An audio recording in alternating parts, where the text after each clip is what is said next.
नमस्कार दोस्तों 2-3 महीने पहले किसी ने नहीं सोचा था कि पीएम मोदी एससीओ समिट के लिए चाइना जाएंगे। लेकिन मैं आपको बता दूं 7 साल के बाद पीएम मोदी का ये जो विजिट आया है, पूरी दुनिया की निगाहें इस पर हैं। और स्पेशली जिस तरह का जियोपॉलिटिकल माहौल बना है दुनिया भर में ट्रंप के टैरिफ की वजह से, भारत और चाइना एक साथ आ रहे हैं। आप देख सकते हो खबर, यहां पर CNN से लेकर पूरी दुनिया की जो मीडिया है वो इसके बारे में डिस्कशन कर रही है। India's Modi meets Xi on his first China trip in 7 years as Trump's tariff bite. इसको थोड़ा सा हमें डिटेल में समझने की जरूरत है। और स्पेशली आज सुबह जब पीएम मोदी और शी जिनपिंग के बीच में मुलाकात हुआ तो यहां पर किन मुद्दों को लेकर डिस्कशन हुआ है, क्या क्या चीजें सामने निकल कर आई हैं, वो सब कुछ मैं आपको बताऊंगा। चलिए आगे बढ़ते हैं, लेकिन उससे पहले आप सबको बता दूं आज आखिरी डेट है एंड ऑफ सीजन सेल का। मतलब अगर आप यूपीएससी की तैयारी कर रहे हैं, स्पेशली चाहे 2026 हो, 2027 या फिर 2028, 3 नए बैचेस दोस्तों हमारे लॉन्च हुए हैं और उसको आप ज्वाइन कर सकते हैं by using this code Ankit live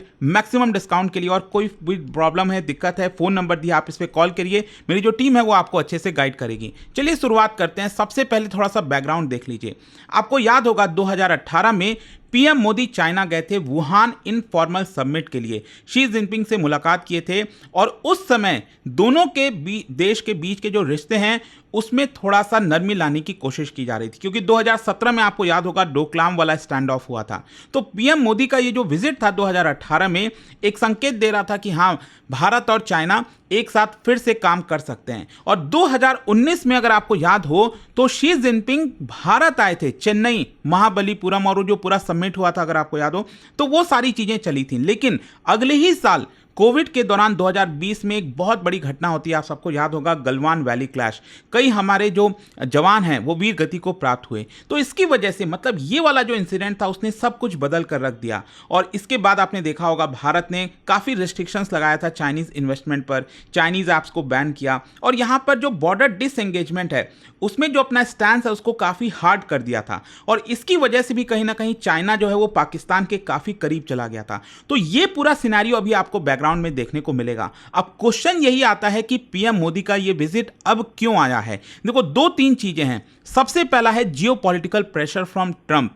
मतलब डोनाल्ड ट्रंप जब से राष्ट्रपति बने हैं, प्रेसिडेंट बने हैं अमेरिका के, लगातार टैरिफ की ही बात कर रहे हैं। मतलब उनके दिमाग में और कुछ चल ही नहीं रहा ऐसा लग रहा है। और उन्होंने भारत के ऊपर 50% टैरिफ लगा दिया, ये कह के कि हम रशिया से ऑयल खरीद रहे हैं। बल्कि आप रियलिटी सब जानते हो कि यूरोप भी रशिया से ट्रेड कर रहा है, खुद अमेरिका रशिया से ट्रेड कर रहा है, लेकिन ट्रंप को उसके बारे में पता भी नहीं है।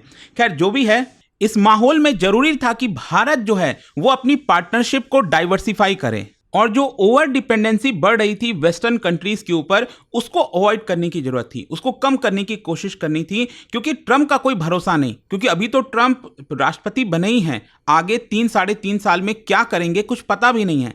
तो इसकी वजह से कहीं ना कहीं भारत को अपनी जो पूरी जियोपॉलिटिक्स है उसमें बदलाव करने की जरूरत थी। तो एक तरफ तो जरूरी है कि हाँ, भारत को यह नीड था कि हम अपने पार्टनरशिप को डाइवर्सिफाई करें। चाइना के साथ एक अलग प्रॉब्लम चल रही है भारत की, वो एक बात ठीक है, लेकिन क्या होता है ना, जियोपॉलिटिक्स में आप प्रेजेंट में जीते हो, अभी आपके देश के लिए क्या इंपॉर्टेंट है वो जरूरी हो जाता है। और उस पर्सपेक्टिव से चाइना के साथ जाना बेटर था।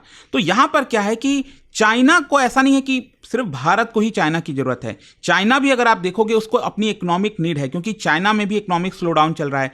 ट्रंप जो है वो चाइना को भी धमकी दे रहे हैं। तो यहां पर कुछ भी हो सकता है। तो चाइना को भी ये बात पता है कि कहीं भारत जो है वेस्टर्न खेमे में ना चला जाए पूरी तरह से। तो उसको भी ये चाहिए था कि भारत जो है वो चाइना के साथ बेटर रिलेशंस बनाकर रखे। और देखो भारत क्या है कि अभी काफ़ी अपॉर्चुनिटी है भारत के अंदर, ग्रोइंग मार्केट है, मैसिव मार्केट है।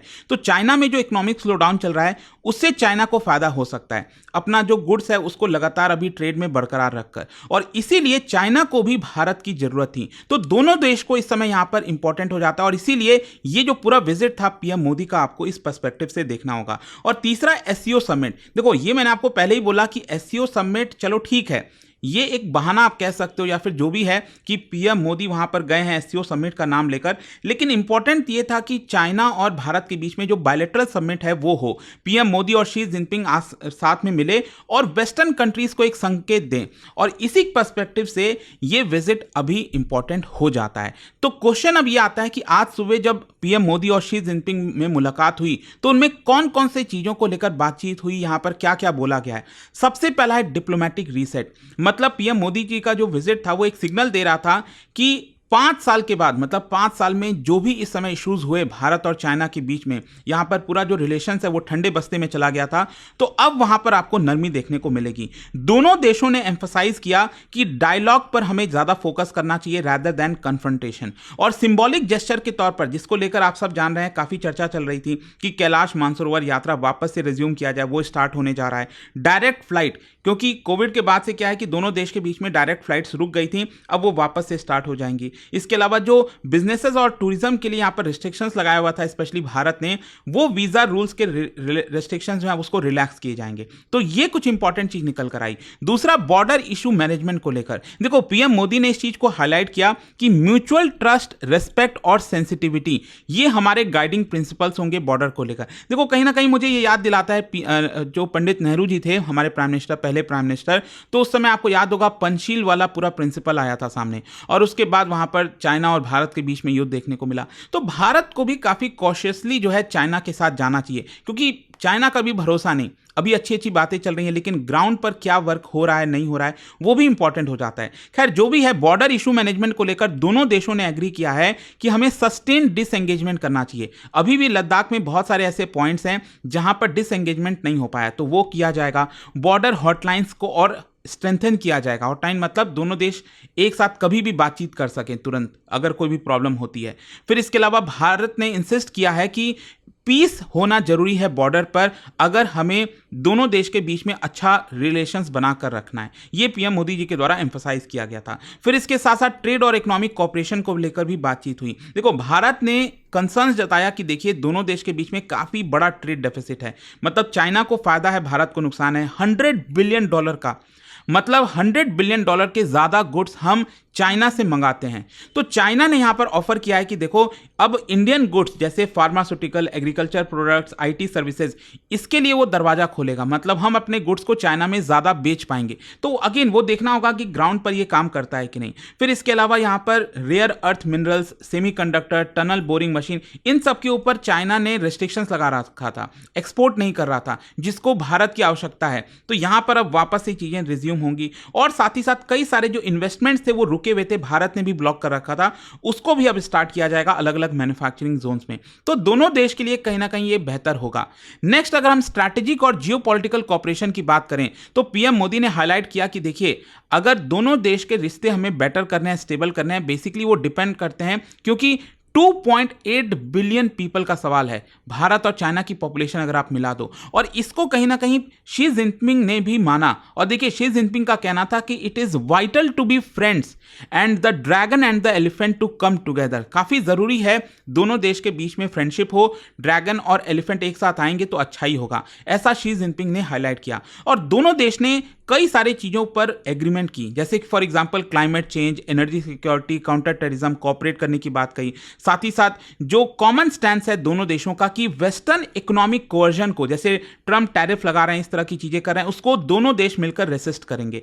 फिर इसके साथ साथ कनेक्टिविटी की जो प्रोजेक्ट्स हैं सेंट्रल एशिया में, वो भारत तो मानता है, लेकिन जाहिर सी बात है जो BRI वाला है ये भारत के लिए कंसर्न है, लेकिन स्टिल अभी जैसा मैंने आपको बताया कि अभी जो जियो पॉलिटिक्स बन रखी है उसकी वजह से भारत को कुछ हद तक आगे बढ़ना ही पड़ेगा। फिर इसके अलावा काउंटर टेररिज्म और जो रीजनल स्टेबिलिटी है, तो पीएम मोदी ने अगेन रिट्रेट किया, बताया कि भारत का कंसर्न है क्रॉस बॉर्डर टेररिज्म को लेकर। कहीं ना कहीं पाकिस्तान की तरफ पॉइंट किया जा रहा था फिंगर, और एससीओ समिट भी कहीं ना कहीं इसी के ऊपर फोकस किया जाएगा कि कैसे एंटी टेरर कोऑपरेशन को बढ़ाया जा सकता है। तो ये कुछ इंपॉर्टेंट चीजें हुई हैं दोनों देश के बीच में। नेक्स्ट, अगर हम इसके इंप्लीकेशंस की बात करें, मतलब ये जो पीएम मोदी और शी जिनपिंग के बीच में मुलाकात हुई, इसका इंप्लीकेशन क्या होगा, इंपैक्ट क्या होगा। अगर हम भारत के पर्सपेक्टिव से बात करें तो देखो हमारे लिए इकोनॉमिक डाइवर्सिफिकेशन, जैसा मैंने आपको बताया कि ट्रम्प टैरिफ जो लगा रहे हैं भारत के ऊपर, इससे हमारा एक्सपोर्ट प्रभावित हो सकता था, तो कुछ हद तक वो इंपैक्ट कम हो जाएगा अगर वो गुड्स हम चाइना भेज सकें। तो ये एक बहुत इंपॉर्टेंट चीज है।